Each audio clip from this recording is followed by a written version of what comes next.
नमस्कार दोस्तों, हर्षित द्विवेदी एजुकेशन में आपका स्वागत है। मेरा नाम है विनीत सागर। कार्बन डेटिंग से यह पता चला है ओडिशा का ओल्डेस्ट फोर्टिफाइड सेटलमेंट है असुरगढ़।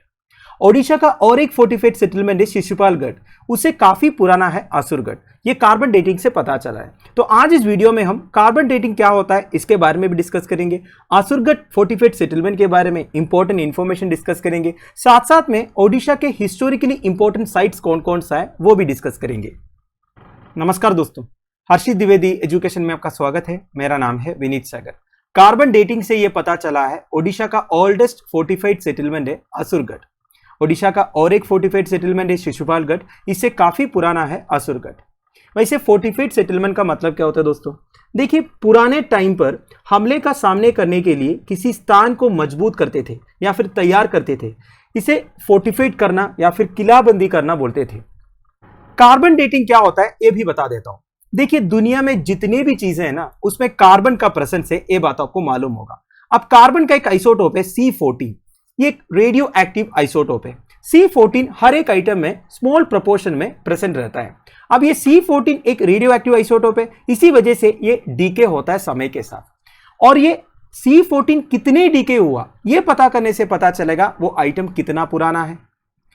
फॉर एग्जाम्पल, C14 का हाफ लाइफ है 5730 ईयर्स, मतलब 5730 ईयर्स में C14 जो है आधा डीके होता है। अब देखिए, एक आइटम में अगर आप C14 कितने डीके हुआ ये अगर पता करोगे आपको पता चलेगा ना वो कितना पुराना है। मान लीजिए C14 आधा डीके हुआ है, तो इसका मतलब क्या है? वो आइटम 5730 ईयर्स पुराना है। तो इसी प्रकार ये पता करते हैं एज क्या है एक पर्टिकुलर आइटम का। वैसे आपको पता होगा ओडिशा हिस्टोरिकल सेटलमेंट्स के लिए काफी फेमस है। आगे जाने से पहले हम सबसे पहले यह डिस्कस करेंगे कि ओडिशा के इंपॉर्टेंट हिस्टोरिक सेटलमेंट्स कौन कौन सा है। ये देखिए, हिस्टोरिक साइट्स इन ओडिशा, इसका सोर्स विकिपीडिया है, जैसे कि आप देख सकते हो। देखिए, ओडिशा के हिस्टोरिक साइट्स को आप 3 कैटेगरी में डिवाइड कर सकता है, pre historic, ancient and medieval. सबसे पहले देखते हैं प्री हिस्टोरिक साइट्स कौन कौन सा है। गुडाहंदी, ये 20,000 BC से बिलोंग करते हैं, कालाहंदी डिस्ट्रिक्ट में है। इधर आपको rock findings from upper Palaeolithic era देखने को मिलेगा। फिर है विक्रम खोल, ये 3000 BC से बिलोंग करते हैं, ये झरसुगुड़ा डिस्ट्रिक्ट में है। इधर भी आपको pre historic human rock shelter with inscriptions देखने को मिलेगा। अगला है एंशिएंट साइट्स। सबसे पहले ढोली, ये 262 BC से बिलोंग करते हैं। लोकेशन है ढोली, भुवनेश्वर डिस्ट्रिक्ट, ओडिशा। ढोली काफी फेमस जगह है, इधर ही कलिंगा वार हुआ था। नाउ अगला है शिशुपालगढ़ एंड असुरगढ़, ये दोनों फोर्टिफाइड सेटलमेंट्स है। अब फोर्टिफाइड सेटलमेंट मतलब क्या होता है मैंने आपको बता दिया पहले ही। अब शिशुपालगढ़ और असुरगढ़ के बारे में हम आगे इन डिटेल डिस्कस करेंगे। फिर आता है बिंदु सागर टैंक, ये 7 to 8 सेंचुरी CE से बिलोंग करते हैं, बेसिकली क्रिश्चियन एरा से। ये ओल्ड टाउन भुवनेश्वर में है, फोटो आप इधर देख सकते हो। फिर 64 योगिनी टेम्पल से 9th century CE Jharial Bolangir district में है। फिर 64 योगिनी टेम्पल हीरापुर खुर्दा डिस्ट्रिक्ट में भी है, ये 9th सेंचुरी CE से बिलोंग करते हैं। फिर अनंत शयना विष्णु, ये है सारंग ढेंकनाल डिस्ट्रिक्ट में। अगला है medieval sites in Odisha. Medieval sites तो बहुत देखने को मिलेगा दोस्तों ओडिशा में। सबसे पहले रत्नगिरी, ये 10th सेंचुरी से बिलोंग करते हैं, जजपुर डिस्ट्रिक्ट में है। इधर आपको बुद्धिस्ट मोनास्ट्री देखने को मिलेगा, बिल्ट बाई भौमाकारा डिनास्टी। फिर ललितगिरी, ये भी 10th सेंचुरी से बिलोंग करते हैं, कटक में है। इधर भी आपको बुद्धिस्ट मोनास्ट्रीज देखने को मिलेगा, फोटो भी आप देख सकते हो। फिर ब्रह्मेश्वरा टेम्पल 11th सेंचुरी भुवनेश्वर में, इधर आपको शिवा टेम्पल मिलेगा, सोमवंशी डिनास्टी ने बनाया है। फिर जगन्नाथ टेम्पल पुरी डिस्ट्रिक्ट में, this is one of the most famous temple इन ओडिशा। फिर लिंगराज टेम्पल भुवनेश्वर में, Lingaraj temple was built by Somvanshi Kings. Lingaraj temple से रिगार्डिंग एक वीडियो करीब 1 हफ्ते पहले मैंने अपलोड किया था। फिर गुंडीचा टेम्पल पुरी में, built by the eastern Ganga dynasty. फिर बाराबती फोर्ट कटक में। फिर कपिलास टेम्पल ढेंकनाल डिस्ट्रिक्ट में। Konark sun temple, again one of the most famous temple in India बोल सकते हो। It was built by the king Narasimha Deva, one of eastern Ganga dynasty. This is very important, ध्यान दीजिएगा। फिर अनंत वासुदेवा टेम्पल भुवनेश्वर। अंतरनाना bridge Puri. Biraja temple Jajpur again, this was built originally by Jajati Keshari of Soma dynasty. Annakoteswara temple 16th century Dhenkanal district में। फिर Alarnath temple Brahmagiri Puri में।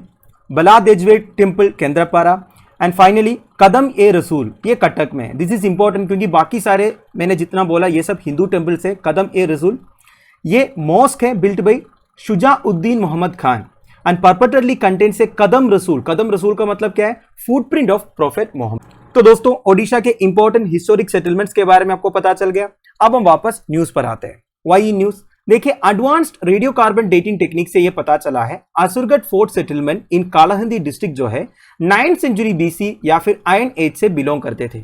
तो this makes the settlement 2500 to 2600 years older. तो इतना पुराना है असुरगढ़ सेटलमेंट जो एक फोर्टिफाइड सेटलमेंट। अब दोस्तों कुछ डिटेल से असुरगढ़ सेटलमेंट के बारे में देखिए। पहला ऐसे बिलीव करता था कि ये जो सेटलमेंट है मौर्यन पीरियड से बिलोंग करते थे। आप मुझे कमेंट बॉक्स में बताइए मौर्यन पीरियड कब से कब था। नाउ अगला जो शिशुपालगढ़ फोर्ट है ये 5th to 6th century BC से बिलोंग करते हैं। ठीक है। नाउ असुरगढ़ फोर्ट जो है इसमें एक्सटीरियर फोर्टिफिकेशन है एंड मेन फोर्ट भी है। अब फोर्टिफिकेशन क्या होता है मैंने आपको पहले बता दिया। नाउ ये जो फोर्टिफिकेशन है ये 12 हेक्टेयर्स में स्प्रेड है एंड एक्सटर्नल फोर्टिफिकेशन पूरा अब रूइंस हो चुका है। और human settlements in Asurgarh 9th century BC में शुरू हुआ था, but the iron tools found in this site are believe to have been developed between 4th century BC. जितना आयरन टूल्स एक्सकेवेट हुआ ना दोस्तों असुरगढ़ सेटलमेंट से, ये 4th सेंचुरी बीसी से बिलोंग करते हैं and to the 2nd century AD which coincides with the Mauryan period. तो बेसिकली जो आयरन टूल्स मिला है ये 4th सेंचुरी बीसी से लेके 2nd सेंचुरी एडी तक आप रिलेट कर सकते हो और ये मौर्यन पीरियड से कोइंसाइड भी करता है।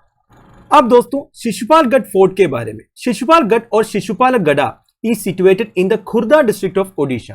अब ये भी रूइन हो चुका है। Now it used to be the capital of ancient Kalinga. Ancient Kalinga का कैपिटल सिटी हुआ करता था Shishupalgarh and it is identified with Kalinga Nagara of Kharavela Tosali of Ashoka. अब खरवेला कौन थे? एक जैन किंग थे कलिंगा का, तो उनका कलिंग नगरा से भी आप रिलेट कर सकते हो ये जो शिशुपालगढ़ जगह है, या फिर अशोका का तोसाली रीजन, तोसाली भी एक कैपिटल था कलिंगा का, उससे भी आप रिलेट कर सकते हो। और ये जो फोर्ट है this is one of the largest and best preserved early historic fortifications in India. इधर अर्लीस्ट ऑक्यूपेशन आप रिलेट कर सकते हो 7th to 6th century BC से। और एक बात यह है दोस्तों, Shishupalgarh fort one of the nationally protected monument है which is being protected by archaeological survey of India. Now Asurgarh fort का जो कल्चरल पीरियड है वो भी आप 3 फेजेस में डिवाइड कर सकते हैं। सबसे पहले iron age 9th century BC से 4th सेंचुरी बीसी तक, फिर early historic period 2nd century BC से 1st सेंचुरी एडी तक, फिर late period 2nd century AD से 3rd to 4th century AD तक। अब दोस्तों काफी सारे एंटिक्विटीज फाउंड हुआ है इस साइट से कम 417। अब कौन कौन सा है देखिए, beads of coral, carnelian, lapis lazuli, jasper, glass, shell, garnet, milky quartz, agate, kaolin, terracotta and soapstone. अब देखिए ये जो carnelian, lapis lazuli, jasper, milky quartz, agate, kaolin, ये सारे एक एक टाइप का स्टोन्स है, पत्थर है, right. Now the people of that period were good with iron technology. Iron technology बहुत अच्छी तरीके से उस पीरियड के लोग यूज करते थे। और जितने आयरन मटेरियल्स फाउंड हुआ ना दोस्तों असुरगढ़ साइड से, ये अभी तक रेस्टेड नहीं है क्योंकि इसमें Fe कंटेंट ज्यादा है। ठीक है, Fe is the symbol of iron, ये आपको मालूम होगा। और 2019 में भी कुछ एक्सकवेशंस हुआ था, तब कुछ jewellery, silver coins, rare terracotta, precious beads वगैरह भी एक्सकवेट हुआ था। तो ये सबसे क्या पता चलता है, उस टाइम से उधर ह्यूमन सेटलमेंट्स। अब दोस्तों सबसे important thing water management system. इससे आपसे एक सवाल भी पूछ सकता है एग्जामिनेशन में, ध्यान दीजिएगा। The settlement was built in such a manner that water coming from a distance of over 5 kilometers entered the reservoir located on the fort's eastern side. Asurgarh fort का ईस्टर्न साइड में एक रिजर्वोयर लोकेटेड था और ये ऐसा बना हुआ था 5 किलोमीटर दूरी से भी पानी इस रिजर्वोयर में पहुंचता था। ठीक है, तो this shows the efficiency of settlements water management system. तो वाटर मैनेजमेंट सिस्टम उधर का उतना एफिशिएंट था, ये पता चलता है। And Asurgarh is Odisha's only site that exhibits such highly skilled water management system engineering.